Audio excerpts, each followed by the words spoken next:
Selain apa yang saya sampaikan, amalan ini mohon diberikan perhatian lebih banyak.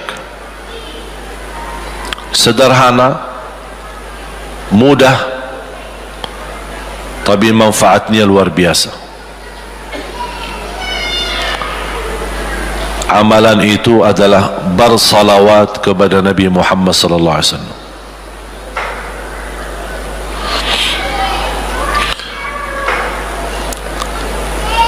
Kali ini saya tidak minta anda bersalawat seperti biasa. Saya yakin Bapak Ibu suka bersalawat, tapi kali ini saya ingin anda membawa salawat kepada Rasul dengan penuh rasa cinta. Demi Allah jamaah sekalian, tidak ada di antara kita yang bisa dan mampu membalas kebaikan Nabi Muhammad untuk kita semua. Salawat kepada Nabi Muhammad, satu kali salawat kita dapat 10 kali rahmat. Ini baru satu kali, dapat 10 kali rahmat. Nabi Muhammad menjadi Nabi kebanggaan kita, rahmatan lil alamin, termulia akhlaknya. Yang paling mulia akhlaknya terhadap istrinya, itulah Nabi Muhammad sallallahu alaihi wasallam.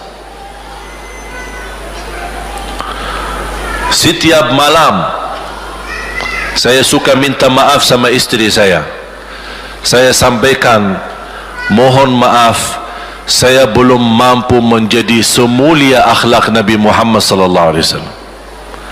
Yang termulia akhlaknya terhadap istrinya Nabi Muhammad. Makanya kata Rasulullah di hadis yang sahih,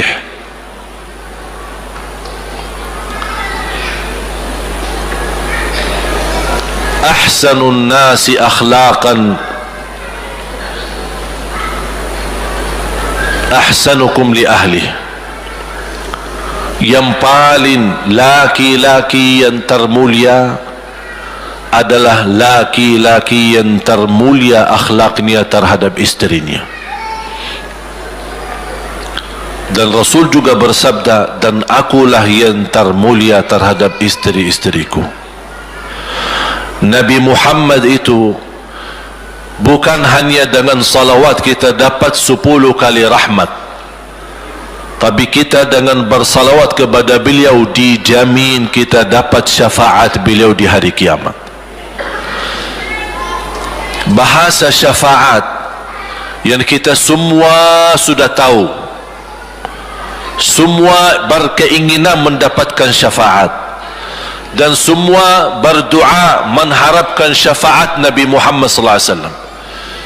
Tapi Bapak Ibu belum tahu sejauh mana kemuliaan syafaat yang kita tunggu yang diberi nanti oleh Rasulullah sallallahu alaihi wasallam. Syafaat Nabi Muhammad sallallahu alaihi wasallam adalah langkah yang kita harapkan, bukan hanya umat Islam, bahkan seluruh umat, Yahudi, Nasrani, Buddha, Hindu, seluruh manusia di hari kiamat mengharapkan syafaatnya yang disebut dalam hadis asy-syafa'atul kubra, syafaat yang paling agung yang Allah izinkan Nabi Muhammad untuk diberi kepada seluruh manusia, yang Islam maupun yang tidak Islam.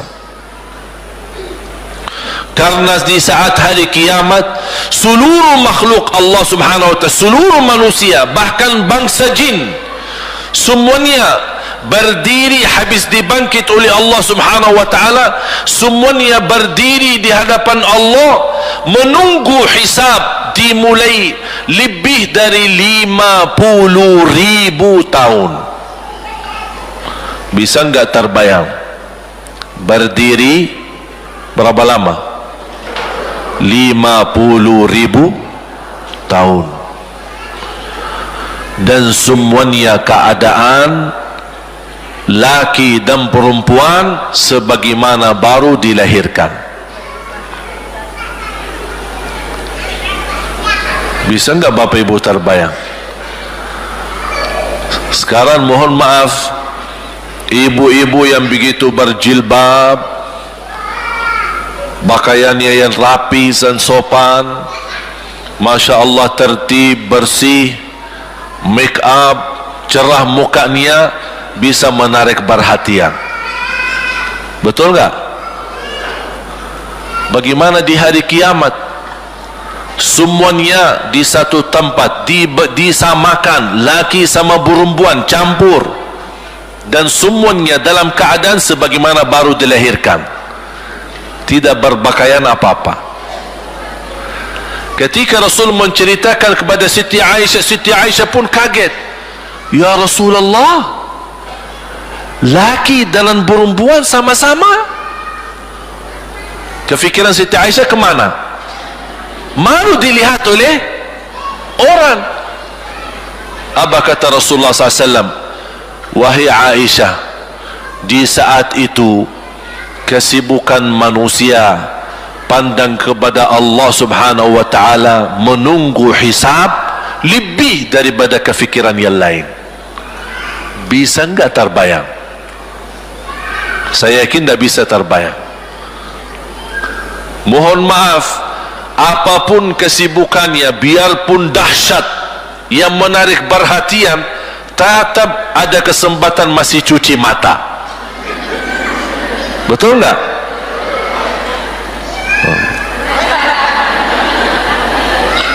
Tapi kalau di hari kiamat beda keadaannya. Apapun yang saya jelasin tidak akan mungkin Bapak Ibu bisa bayangkan, karena itu bukan dahsyat lagi, tapi di luar batas kemampuan kita. Makanya Siti Aisyah sebagai manusia wajar kalau terkejut. Ya Rasulullah, kami dan laki-laki sama-sama. Rasul maklumi fikiran Siti Aisyah sebagaimana memaklumi fikiran kita yang sama. Tapi ternyata kalau di sana beda. Makanya di saat itu belum lagi matahari didekatkan, disebut dalam hadis mil, 1 mil. Di dalam satu hadis 1 mil adalah, kalau untuk gelang mata itu kan berapa ukurannya, berapa senti ya, sangat kecil, betul? Kalau dalam bahasa Arab itu namanya mil. Berarti ukuran nanti di hari kiamat kita berdiri 50.000 tahun dan mataharinya dekat seperti ini. Di riwayat mil bukan yang itu maksud, tapi adalah ukuran perjalanan 1 mil. Kira-kira 1 mil cukup jauh? Sama, kurang lebih berapa kilo? 1,5 kilo? Ya, kurang lebih 1,5 kilo. Sekarang jutaan kilometer kita merasa panas. Sudah ada AC, sudah ada kipas, sudah ada ujang, sudah ada ini, tapi merasa begitu panasnya. Itu jutaan kilometer. Bagaimana kalau 1,5 kilo? Makanya Rasul menggambarkan nanti di hari kiamat, yang biasa di dunia kalau kita keringat dari atas ke, kalau di hari kiamat terbalik, keringat kita dari bawah ke atas. Ini tergantung dosa kita. Kata Rasulullah, ada yang keringatnya sampai ke mata kaki, ada yang sampai ke lutut, ada yang sampai ke paha, ada yang sampai ke perutnya, ada yang sampai ke dadahnya, ada yang sampai ke lehernya, bahkan ada yang sampai merasa sudah sesak nafas, ingin melamatkan diri supaya tidak tenggelam di dalam keringatnya sendiri. Dalam keadaan itu 50.000 tahun. Di situ manusia sudah merasa gelisah, sudah cukup merasa tersiksa. Semua larinya, penolong siapa yang bisa menolong kita? Kita minta tolong kepada siapa yang bisa menyampaikan hajat kita kepada Allah supaya mulai hisab, karena sudah kita tidak kuat lagi. Semuanya larinya kepada Nabi Adam, Nabi Ibrahim, Nabi Nuh, Nabi Musa, Nabi Isa. Semuanya jawab yang sama, nafsi nafsi, Allahumma sallim sallim. Ya Allah, selamatkan diriku sendiri. Tak ada yang urus anak, isteri, suami, keluarga, apalagi manusia lain. Sama keluarganya saja dia lari. Tak ada. Nafsi nafsi, diri sendiri, ya Allah selamatkan. Diri sendiri, ya Allah selamatkan. Diri sendiri, ya Allah selamatkan. Nabi Adam jawab begitu. Suruh barangkali Nabi Nuh bisa bantu kalian. Datang kepada Nabi Nuh, nafsi nafsi, Allahumma sallim sallim. Datang kepada Nabi Musa, nafsi nafsi, Allahumma sallim sallim. Datang ke Nabi Isa, nafsi nafsi, Allahumma sallim sallim. Sampai terakhir Nabi Isa berkata, ada satu saya rasa dan yakin, dialah yang bisa memberi bantuan. Dia tunjukkan, itu dia, namanya Muhammad sallallahu alaihi wasallam. Bayangkan semua manusia ini aja sekarang yang masih hidup berapa miliar, kita tidak bisa dihitung berapa jumlah penduduk bumi. Bayangkan dengan umat terdahulu semua dikumpulkan dan semua menarah satu arah kepada Nabi Muhammad, minta tolong, ya Rasulullah, ya Muhammad, ya Habib Allah, tolong syafaatkan. Barangkali dengan bantuanmu, doamu, syafaatmu, bisa ini mulai dihisab supaya terselesai siksa yang kita hadapi. Begitu mereka datang, apa jawab Rasulullah SAW? Allahumma sallim sallim, ummati ummati. Ya Allah, selamatkan umatku umatku. Fikirannya umatnya, bukan istrinya, bukan anaknya, bukan orang tuanya, bukan siap, umatnya. Umatnya dia fikirkan. Kemudian dia sujud di hadapan Allah Subhanahu wa taala. Kata Rasulullah, di saat itu aku bersujud, Allah gerakkan lidahku untuk memuji Allah dengan kata-kata pujian yang tidak pernah makhluk pun sebelumnya sebutkan pujian itu. Artinya pujian yang Allah anugerahkan untuk Nabi Muhammad sebelumnya tidak ada satu makhluk pun yang bisa mengucapkan, hanya Nabi Muhammad, dan hanya di saat dia sujud di hadapan Allah di hari kiamat. Allah biarkan beberapa lama, habis itu Allah berkata, ya Muhammad, irfa' ra'sak wasal tu'ta washfa' tushaffa'. Ya Muhammad, angkatlah kepalamu dan silahkan minta apapun, aku berikan. Silahkan beri syafaat kepada siapapun, aku terima syafaatmu. Langsung dia berkata, ya Allah, kasihan manusia, mohon segera dihisab. Baru mulai dihisab, turun kitab-kitab. Ada yang mengambil kitabnya dengan tangan yang kanan, itulah bahagia. Ada yang mengambil kitabnya dengan tangan kiri, dia berusaha sembunyikan tangan kirinya karena dia malu kalau kitabnya diterima dengan tangan kiri. Dia sembunyikan tangannya yang kiri ke belakang, larinya buku amalannya ke belakang dan langsung nempel di tangannya. Tak ada yang bisa lari di hari itu. Semua amalan, buku amalannya dibuka oleh Allah, dan akan Allah mulai menghisabkan kita satu persatu. Tak ada kelompok-kelompok, tak ada bendera, tak ada ormas, tidak ada kelompok. tidak ada pimpinan, masing-masing. Benderanya kita apa? Buku amal. Dan Allah manggil kita bernama satu-satu. Ibu, sini, datang. Kata Rasulullah sallallahu alaihi wasallam, yuhasibullahu al-'abida laisa bainahu wa bainahu turjuman. Allah akan hisab hamba-hambanya satu demi satu, bersatu-bersatu, dan tidak ada penerjemah. Jadi tidak bagi terjemah, translate. Ya Allah, saya tidak mengerti bahasa Arab, saya tidak mengerti bahasa, ya Allah, gimana ini, saya butuh translate atau benacara supaya bisa bantu saya lulus dari hukum. Tidak ada. Yang hakim Allah, keputusannya Allah, yang menentukan Allah, mahkamah yang dikuasai Allah, hamba di hadapan Allah, saksi semua, tangan saksi, mata saksi, lidah saksi, kaki saksi, buku amal saksi, malaikat saksi. Bagaimana kita mau lari? Ditanya oleh Allah, hei hambaku, ingat enggak di malam itu, di tempat itu, kamu berlakukan dosa itu?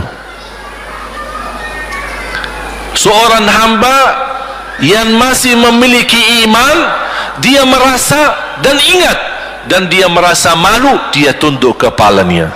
Kata Allah, malu ya, malu, tunduk, ya malu ya Allah, malu, malu. Dan subhanallah, tanda rahmat Allah, ketika Allah bertanya dengan kita, tidak ada orang lain yang bisa lihat. Supaya apa? Supaya hisab kita di antara kita sama Allah tidak terbocor kepada orang lain, supaya tidak malu sama orang lain. Allahu Akbar.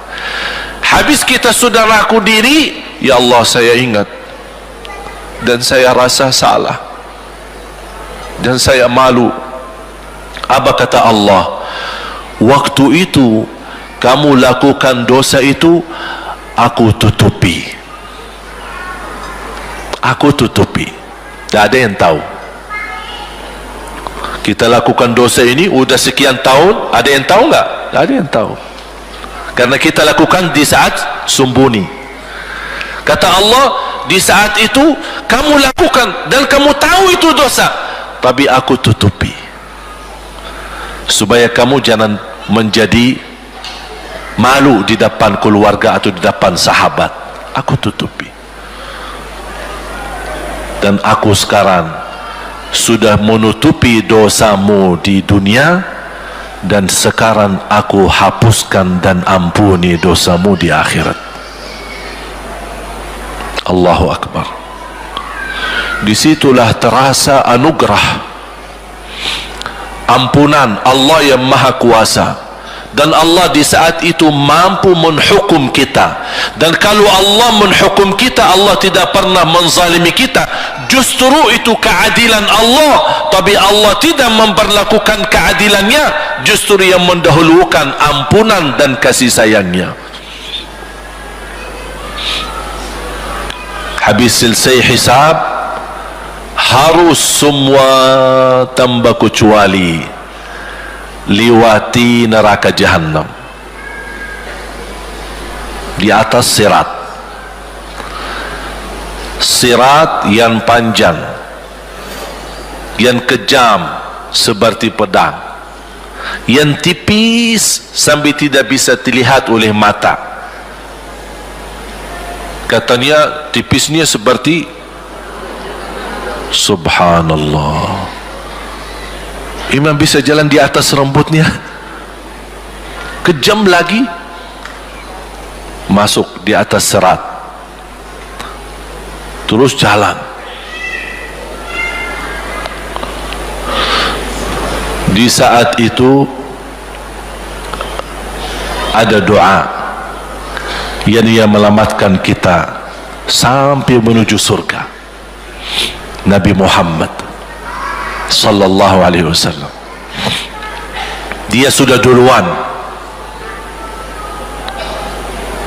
Kalau Sayyidina Abu Bakar berjalanan di atas sirat disebutkan 100 tahun. Tapi Sayyidina Abu Bakar satu langkah di atas sirat, langkah kedua di depan pintu surga. Dahsyat. Ini Sayyidina Abu Bakar seperti itu. Bagaimana Rasul? Rasul sudah menunggu di depan. Mulai manusia satu persatu jalan di atas sirat.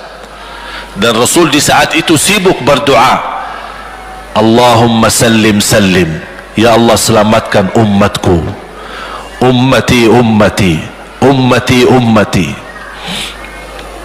sampai mereka terselesai. Sampai di situ saja.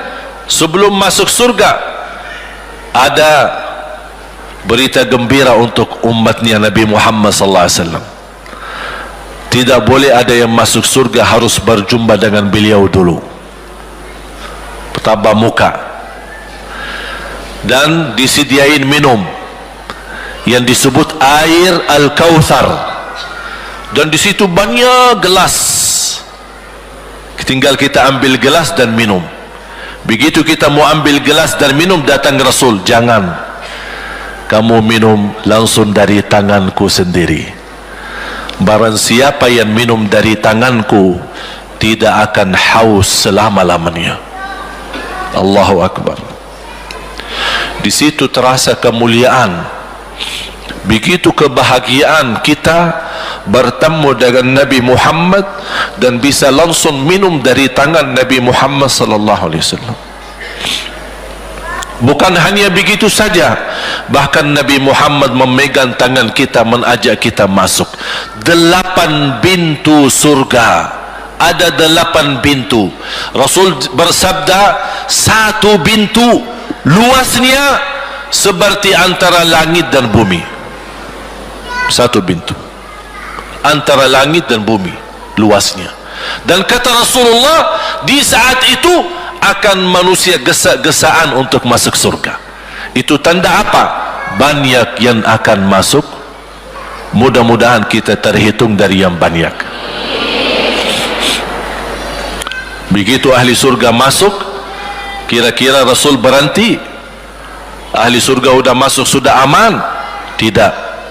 Rasul balik lagi, keluar dan menuju dari langkah sirat yang pertama, melihat ada enggak ternyata ada di antara umatnya yang tersisa, yang dosanya terlalu banyak, gesa-gesaan di jalan, merangkak di jalan sampai jatuh di dalam neraka.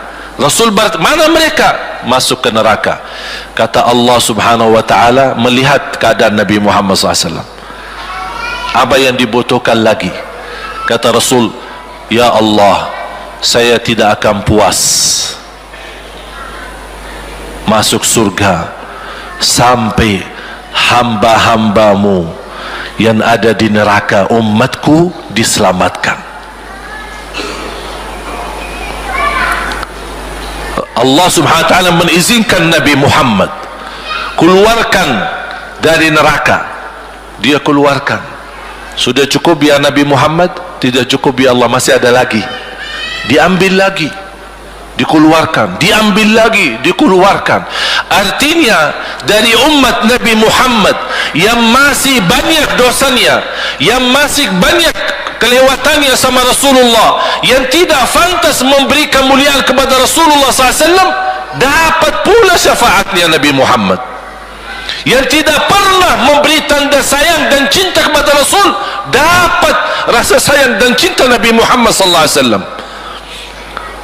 Sampai kata malaikat Jibril, demi Allah saya melihat Nabi Muhammad mengambil manusia dari neraka Jahannam, diselamatkan dari siksa dan membawa mereka ke surga. Kata malaikat Jibril, sampai aku kira tidak ada lagi yang tersisa di neraka Jahannam, saking banyaknya yang dikeluarkan oleh Rasul.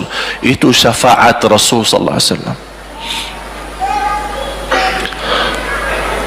Oleh karena itu jamaah sekalian, ini yang saya ceritakan. Saya mohon kalau anda lagi bersalawat, ingat itu semua. Nabi Muhammad bukan Nabi yang biasa. Nabi Muhammad adalah Nabi yang penolong kita nanti di hari kiamat. seandainya kita masuk neraka Jahannam, masih ada harapan kita dapat syafaat Nabi Muhammad SAW.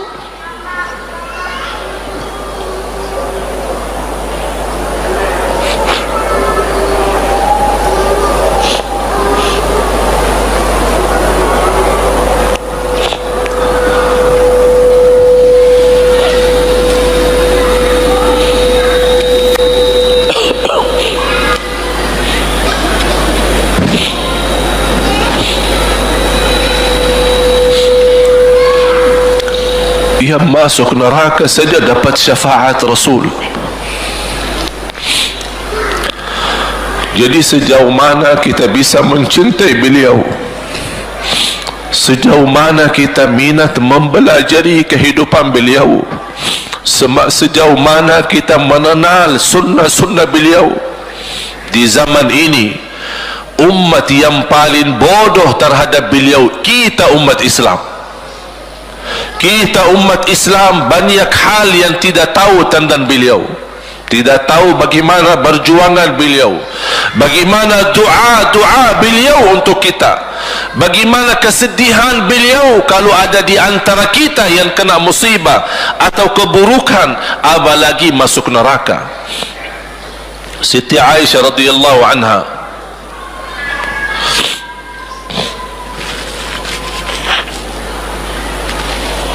Siti Aisyah radhiyallahu anha pernah minta sama Rasul doa, ya Rasulullah tolong doakan saya. Rasul mendoakan, Allahumma ighfir li Aisyah ma taqaddama min dhanbiha wa ma ta'akhkhar, ma qaddamat wa ma akharat, wa ma asarrat wa ma a'lanat. Ya Allah, ampunilah dosa-dosa istriku Aisyah, dosa yang lama, dosa yang baru, dosa yang terang-terangan maupun dosa yang tersembunyi. Siti Aisyah menaminkan doa Nabi Muhammad dan menangis dan bangga dan senang. Saking senangnya, saking bahagianya, dia tertawa sambil Rasul melihat Siti Aisyah. Senang wahai Aisyah, apakah kamu senang dengan doaku? Kata Siti Aisyah, bagaimanakah aku tidak senang? Aku justru merasa bahagia dengan doamu untukku ya Rasulullah. Apa kata Rasul? Ketahuilah wahai Aisyah, ketahuilah doaku yang baru ini untukmu, itulah selalu doaku untuk umatku di setiap salat. Itu doa Nabi kita buat kita. Setiap beliau salat mendoakan kita, ya Allah ampuni dosa umatku, dosa yang lama, dosa yang baru, dosa yang sembunyi, dosa yang terang-terangan. Setiap salat itu doa Nabi kita, Nabi Muhammad SAW untuk kita semua. Apa yang diminta oleh Rasul? Rasul tidak minta banyak dari kita. Salah satu yang diminta oleh Rasul dan memohon, satu itu berbanyak, itu satu-satunya yang Rasul minta banyak. Selain itu Rasul tidak pernah minta banyak. Satu-satunya Rasul minta banyak. Apa? Salawatlah kepadaku, berbanyaklah salawat kepadaku. Mengapa Rasul minta berbanyaklah salawat kepadaku? Kenapa tidak minta amalan yang lain untuk dibanyakkan salawat atau amalan yang lain? Mengapa hanya salawat? Rasul berpesan berbanyaklah salawat kepadaku, karena Rasul tahu dengan kita berbanyak salawat kita akan dijamin dapat syafaat beliau, dan itulah beliau yang diinginkan. Bukan hanya dapat syafaat, bahkan Rasul sendiri bersabda, aqrabukum minni majlisan yaumal qiyamah, yang paling dekat kepadaku hari kiamat, yang paling banyak salawat kepadaku. Bahkan berita gembira bagi seorang hamba umat Nabi Muhammad SAW, akthiru alayya minas salati yawmal jumu'ati wa laylataha fa inna salatakum tablughuni haitsu kuntum. Ini keistimewaan khusus, kelebihan amalan yang utama, bahkan yang terutama di hari Jumaat dan di malam Jumaat fokus hanya bersalawat kepada Rasul. Mengapa? Karena Rasul yang berpesan, Rasul yang minta. Rasul berpesan, berbanyaklah salawat kepadaku malam Jumaat dan hari Jumaat. Mengapa ya Rasulullah khusus hari Jumaat dan malam Jumaat? Karena salawat kalian Allah sampaikan kepadaku. Kata guru saya, barang siapa yang ingin Rasul kenal dengan dia, berbanyaklah salawat kepada beliau, karena langsung nama kita akan sampai. Ya Rasulullah, ini salawat bapa dan ibu dari Bandung, kan sampai. Ada riwayat, ada malaikat khusus tugasnya setiap kita bersalawat dibawa kepada Rasulullah sallallahu alaihi wasallam. Allahu akbar. Bahkan ada orang bertanya kepada guru saya, Syekh Muhammad Ibn Muhammad Ibn Mukhtar Asy-Syanqiti, dan beliau masih hidup. Subhanallah, ketika di salah satu pertanyaan di majlis ta'lim di Masjid Nabawi, ada orang bertanya, mana yang lebih diutamakan di hari Jumat, banyak baca Quran atau banyak salawat, kita milih yang mana?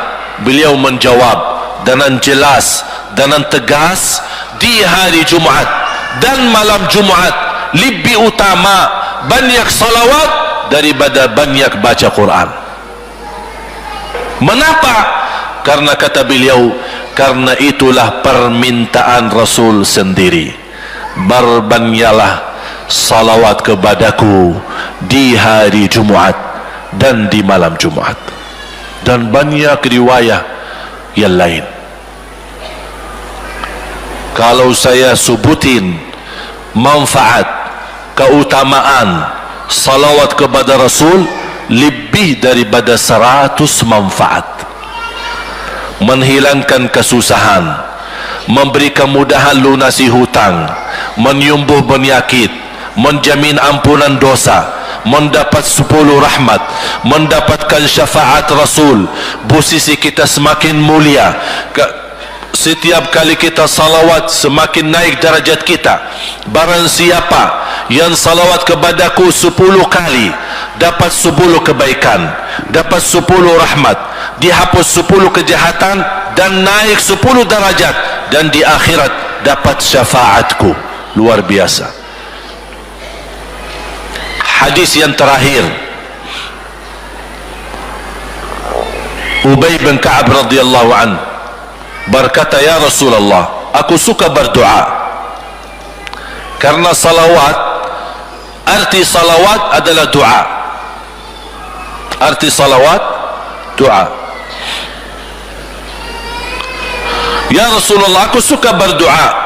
Berapa dari doaku saya jadikan untukmu? Artinya berapa persen ya? Kalau bahasa kita, berapa persen kira-kira? Kalau misal saya doa 10 menit, berapa menit untuk Rasul, dan yang sisanya buat aku? Contoh, aku kalau berdoa, ya Allah ampuni dosaku, ya Allah murahkan rezeki, sembuhkan penyakit, Allahumma salli ala Muhammad wa ala ali Muhammad. Berarti lebih banyak untuk diri kita, baru untuk Rasul. Sahabat itu, ya Rasulullah bertanya, ya Rasulullah, berapa bagian dalam doaku saya jadikan untukmu? Apa kata Rasul? Kata Rasulullah SAW, ma syi'ta wa in zitta fahuwa khairul lak. Ya terserahmu, mau doa bagaimana untukku, ya terserahmu, tapi semakin banyak untukku, semakin banyak manfaatnya untukmu. Apa kata sahabat? Ya Rasulullah, saya akan jadikan separuh doaku hanya salawat kepadamu. Artinya kalau saya doa 10 menit, 5 menit salawat dan 5 menit doa untuk diriku sendiri. Apa kata Rasulullah?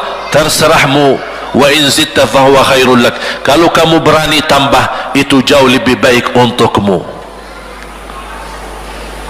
Tawar menawar sama Rasulullah SAW, sampai di ujung hadis beliau berkata, ya Rasulullah, saya janji doaku semuanya untukmu. Artinya apa? Kalau dia angkat tangan berdoa, tidak satu pun minta buat dirinya. Bismillahirrahmanirrahim. Allahumma salli ala Muhammadin wa ala ali Muhammad. Allahumma salli ala Muhammadin wa ala ali Muhammad. Allahumma salli, sampai selesai.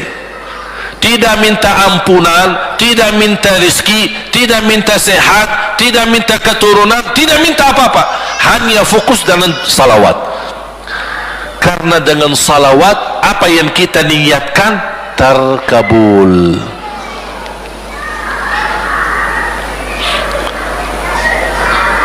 Saya dapat dari guru saya, nanti saya akan ceritakan bagaimana cara berdoa. Kata sahabat, ya Rasulullah, saya akan jadikan doaku hanya salawat kepadamu. Apa jawab Rasulullah SAW?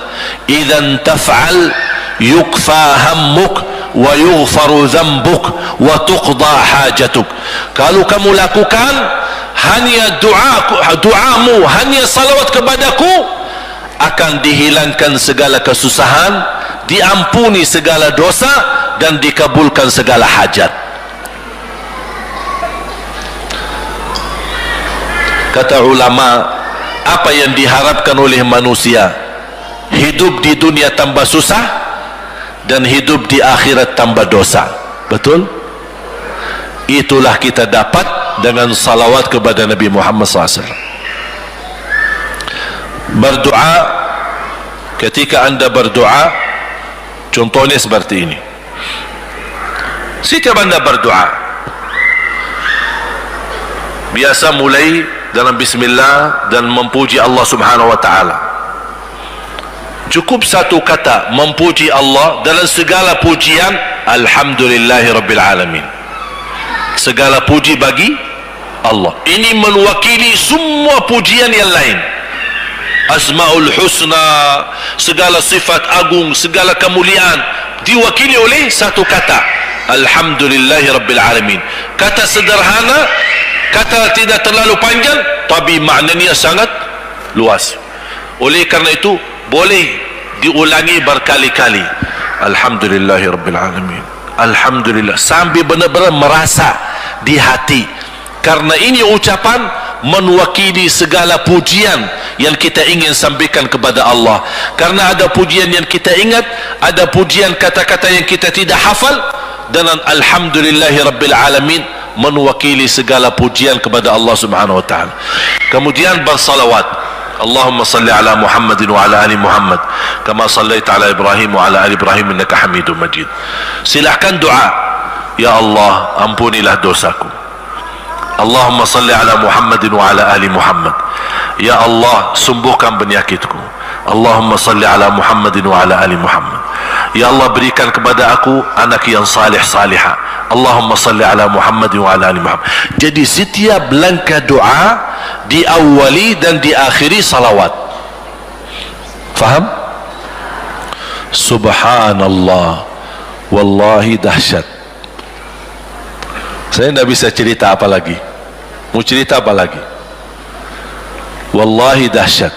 Saya tidak pernah istiqamah menamalkan doa seperti ini. Alhamdulillah selalu terkabul. Bahkan nyata Allah kasih, udah selesai.